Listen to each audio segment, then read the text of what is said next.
अच्छा एक बात बताइए, इनको महिला की चिंता, आरक्षण बिल नहीं महिलाओं की ना, वो आरक्षण बिल इसलिए नहीं लाते हैं कि इनको दलित को नहीं लाना, ईबीसी को ओबीसी को आरक्षण नहीं देना है महिलाओं का, उसकी चिंता नहीं है। गरीब गरीब बात करते हैं तो ये गोलवरकर की वो चीज़ें याद करिए जिसमें आप पता चल जाएगा कि जो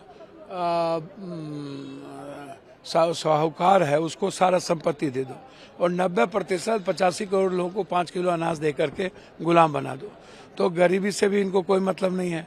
अच्छा आप उठा के देखिए, शुरू से गोलवरकर ने क्या कहा था कि जो भी लोग हिंदू छोड़ इस देश में जो भी धर्म समुदाय के लोग हैं उन्हें हिंदू धर्म मानना ही होगा। आप हमेशा से उठा करके देखिए क्या ये कहते हैं, सनातन क्या कहता है, बुद्ध क्या कहता है, आप इसको उठा करके देखिए। तो जो बिल ये ला रहे हैं या आज लाए और पास करवा लिए, तो मेरा सिर्फ इतना मानना है कि आपके पास बहुमत है तो संविधान को आप दरकिनार कर दिया। और आपने जिस बिल को लाया है, ये बिल जो एक शंका थी मुसलमान के खिलाफ, जिस तरीके से आप कह रहे हैं बांटने की बात, पसपंदा गैर पसपंदा, शिया सुन्नी, तो एक तो आप लगातार बांट रहे हो, आप उठा करके देखो।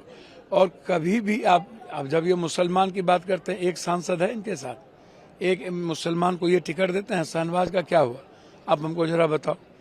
तो ये हर मुद्दों को भटकाने के लिए हमेशा कभी शमशान, कभी ईद, कभी बकरीद, कभी जिन्ना, कभी पाकिस्तान, कभी एनआरसी सीए, कभी तलाक, कभी वक्फ, आप इसको उठा के देखिए ना। लेकिन इनको ये चिंता नहीं है कि जो नवरात्रा है उसमें पूजा की सामान की कीमत बढ़ गई, इनको ये चिंता नहीं है कि फल की कीमत बढ़ गई। नोटबंदी ये लाए तो इनको किसी ने कह दिया कि मुसलमान सूद नहीं खाता है, बैंक में पैसा जमा नहीं करता है, इसलिए नोटबंदी लाइए, मुसलमान का पैसा खत्म हो जाएगा। अब वो देखिए अब मरे कौन, 140 लोग हिंदू मरे।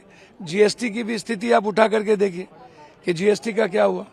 तो आप जिस जीएसटी में आप सारे बेनिफिट किसको दे रहे हैं।